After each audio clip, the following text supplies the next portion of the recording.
So before starting the reaction of acids and bases with metal carbonates, bicarbonates, मैं आपको एक चीज़ बताना चाहती हूँ यहाँ पे, वो ये है कि मैं आपको थोड़ा बहुत इंट्रोडक्शन देना चाहती हूँ पीरियोडिक टेबल का।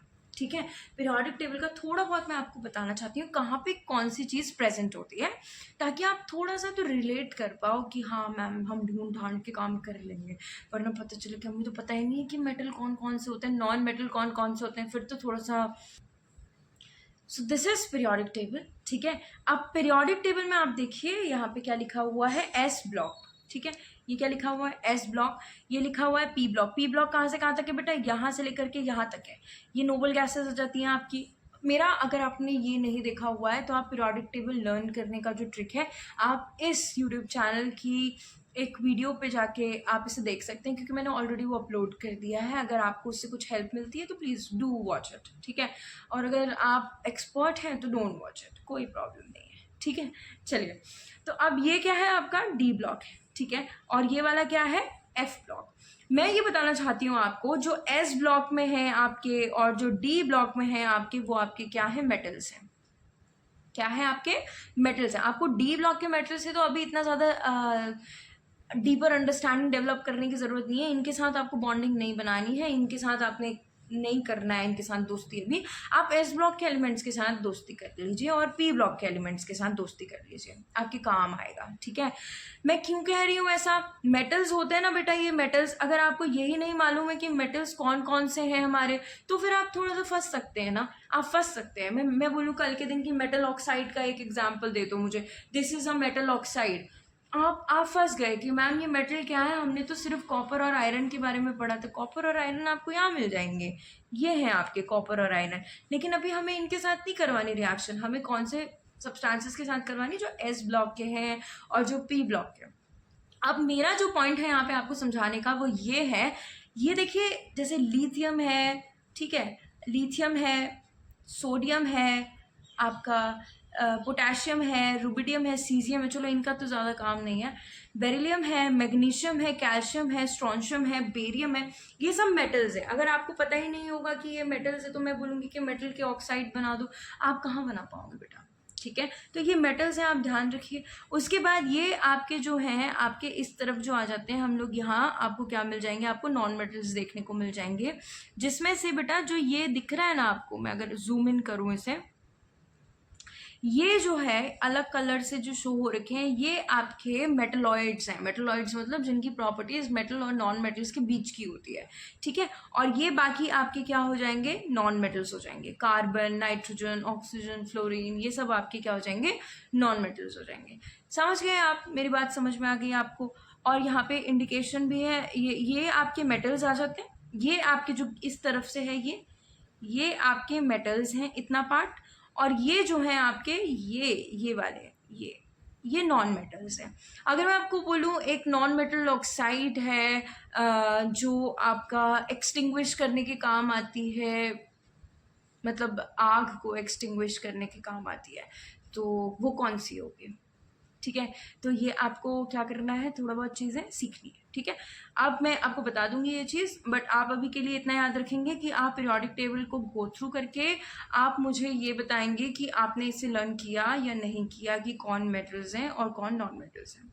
एक बार गो थ्रू कर लीजिए बेटा, इसको करने में कोई हानि नहीं है, बस ये है कि आपको एक्स्ट्रा हेल्प मिलेगी। ठीक है, चलिए अब हम आ जाते हैं हमारे टॉपिक की तरफ। और हमारा टॉपिक क्या है यहाँ पे, हमारा टॉपिक है how do metal carbonates and metal hydrogen carbonates react with acid. ठीक है, अब अगर किसी को नहीं पता है कि कार्बोनेट क्या होता है, कार्बोनेट जो है आपका वो होता है CO3 2-, ये कार्बोनेट है, इसके ऊपर 2- ओवरऑल चार्ज होता है। और बाइकार्बोनेट क्या होता है, बाइकार्बोनेट HCO3- होता है। अगर आपको फॉर्मूला बनाना हो तो आप कार्बोनेट के लिए CO3 2- रखेंगे और बाइकार्बोनेट के लिए HCO3- रखेंगे। इतनी बात समझ में आ गई, क्लियर हो गया, क्लियर हो गया। अब यहाँ पे एक्टिविटी देखिए भाई साहब, ये करवा के आ रहे हैं, ये देखिए।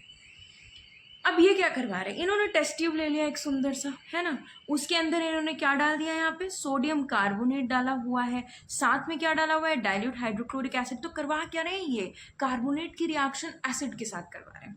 ठीक है, अब इन्होंने कहा कि भाई साहब कोई ना कोई गैस तो निकल रही है, अभी उसको छुपा दो कि ये गैस निकल रही है, आपको नहीं पता। इन्होंने कहा कोई ना कोई गैस तो निकल रही है। अब जब ये गैस की प्रेजेंस के लिए देखो फिर से यहाँ पे लगाया हुआ है और यहाँ पर डिलीवरी ट्यूब से इन्होंने एक सोल्यूशन लिया हुआ है कैल्शियम हाइड्रोक्साइड का। अब कोई यहाँ पे स्मार्ट बच्चा हो जिसको ये मालूम हो कि कैल्शियम हाइड्रोक्साइड का फॉर्मूला क्या है, so I am proud of you. Calcium hydroxide का फॉर्मूला है CaOH का होल ट्वाइस, ठीक है, CaOH का होल ट्वाइस कैल्शियम हाइड्रोक्साइड का फॉर्मूला है। अब क्या हो रहा है ना बेटा, ये क्वेश्चन बन के आता है आपको, आप यकीन मानो ये क्वेश्चन बन के आता है। कैसे? A compound A when treated with dilute hydrochloric acid, ठीक है, and it produces a gas which gives brisk effervescence. Wow, brisk effervescence बोल दिया, बच्चा वहीं पे पेपर क्लोज करके बैठ गया। ब्रिस्क इफर्वेसेंस मतलब होता है, अरे कोल्ड ड्रिंक खोली है ना आपने तो फिज करके आवाज आती है ना, तो बुलबुले उठते हैं ना, दैट इज ब्रिस्क इफर्वेसेंस, और कुछ नहीं है। ये जो चीजें हैं ना थोड़ा दिमाग में डालते जाओ, ब्रिस्क इफर्वेसेंस उनके कॉपी बंद करके कोई नहीं बैठेगा, ठीक है। ब्रिस्क इफर्वेसेंस, बुलबुले आ गए। अब ये जो बुलबुले आए, ये जो गैस निकली है, वो कह रहा है ये गैस है एक्स। नहीं बता रहा है, वो नहीं बता रहा है, वो नहीं मानेगा आपसे, ये क्वेश्चन वो करवा के रहेगा और वो भी घुमा फिरा के देगा। कह रहा है एक्स, ठीक है, एक्स गैस निकल रही है। अब आपने कहा अच्छा ये मामला है, कौन सी गैस निकल रही है, क्या निकल रही है? कहता है जब कैल्शियम हाइड्रोक्साइड के सॉल्यूशन में इस गैस को हम डालते हैं तो क्या हो रहा है, जो क्लियर सॉल्यूशन था आपका कैल्शियम हाइड्रोक्साइड का, ठीक है, वो मिल्की हो गया। वाह, बच्चा कह रहा है मुझे तो गैस एक्स ही नहीं मिल रही थी, ये कैल्शियम हाइड्रोक्साइड को मिल्की करके पता नहीं क्या रिएक्शन करवाना चाह रहे हैं। अब आप समझिए इस चीज को, वो क्या कहना चाह रहा है और वो कहाँ तक आपके साथ इस चीजों को तोड़ मड़ो। पता है आपको, पता है जो क्वेश्चंस होते हैं ना वो एनसीईआरटी के बाहर के आते हैं, ऐसा तो मैंने कहीं देखा नहीं है। बस ये होता है ना, कॉन्सेप्ट तो एनसीईआरटी का डालेंगे लेकिन वो लैंग्वेज ऐसी कर देंगे कि बच्चा सोचने पे मजबूर हो जाएगा कि ये क्वेश्चन डाला कहाँ से है। कभी भी रटना नहीं है चीज़ों को, ठीक है। ऑल्दो कुछ चीज़ें हमें रटनी पड़ती है, जैसे किसके ऊपर क्या चार्ज है, क्या नहीं है, किसका क्या होता है, आयन कार्बोनेट को CO3 2- बोलते हैं, तो बोलते हैं। लेकिन हर चीज़ अगर आप रटोगे ना तो एक पॉइंट ऐसा आएगा कि आप कहोगे अरे यार रहने दो, नहीं हो पाएगा ये, ठीक है।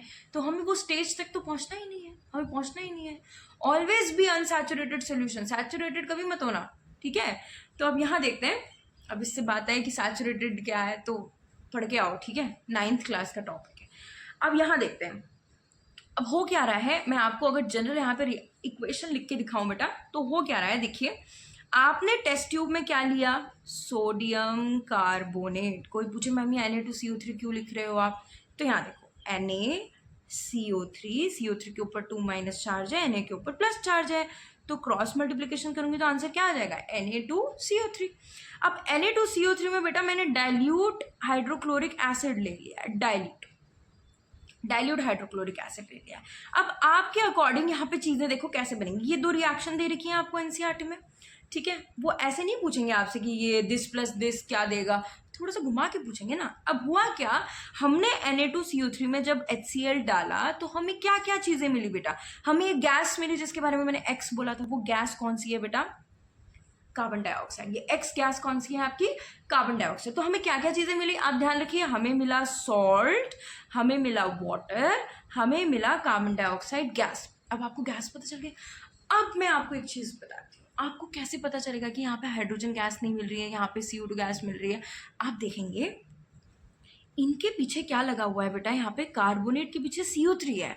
CO3 से दिमाग लगाना, ये कैच बता रही हूँ मैं आपको, ये कोई लॉजिक नहीं है। CO3 से आप एक दिमाग लगाना अपना कि जब ये टूटेगा तो किस में टूट सकता है, CO2 में। कौन सी नियरेस्ट गैस है जो CO3 से बन सकती है, CO2 बन सकती है। तो आपने कहा कि भाई साहब ठीक हो गया, मामला सेट है, CO3 से कौन सी गैस निकल रही है, CO2। जब इसको एसिड के साथ डाल रहे हैं कौन सी गैस निकल रही है, CO2। आपने कहा ठीक हो गया, फिर लो CO2 लिख लेता हूँ मैं यहाँ पे, या लिख लेती हूँ मैं यहाँ पे। उसके बाद आपको क्या मिला, Na और Cl मिला के आपको NaCl सॉल्ट मिल गया, और वाटर यहाँ पे आपको साइड प्रोडक्ट मिल गया। ठीक है। अब सेम रिएक्शन अगर मैं अब मैंने यहाँ पे जो चीज़ बोली ना आपको कैल्शियम हाइड्रोक्साइड सोल्यूशन वाली, आपको वो चीज़ मैं आपको अभी बता दूंगी कि कैल्शियम हाइड्रोक्साइड सोल्यूशन का रिएक्शन करके क्या हुआ क्या नहीं हुआ वो मैं आपको बता दूंगी। बिफोर दैट आप देखो बेटा, जैसा कार्बोनेट का रिएक्शन है वैसा ही आपका किसका रिएक्शन है, बाइकार्बोनेट का रिएक्शन है। तो दोनों में कोई चेंज नहीं है, कुछ याद नहीं करना है। जैसा कार्बोनेट रिएक्ट करेगा वैसा ही आपका बाइकार्बोनेट रिएक्ट कर रहा है, ठीक है। अब हुआ क्या, जब मैंने आपसे बोला ना कि वो क्वेश्चन पूछते हैं कि CO2 गैस डाली, कैल्शियम हाइड्रोक्साइड का जो सोल्यूशन है आपका जो कैल्शियम हाइड्रोक्साइड लाइम वाटर है वो मिल्की हो गया।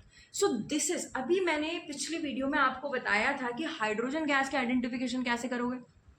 हाइड्रोजन गैस की आइडेंटिफिकेशन कैसे करोगे, जब बर्निंग कैंडल को लेकर जाओगे तो कैसी साउंड आएगी, पॉप साउंड आएगी। तो इसमें हमारा क्या है, CO2 गैस है। तो CO2 गैस का आइडेंटिफिकेशन हम कैसे करते हैं बेटा, वाया लाइम वाटर टेस्ट।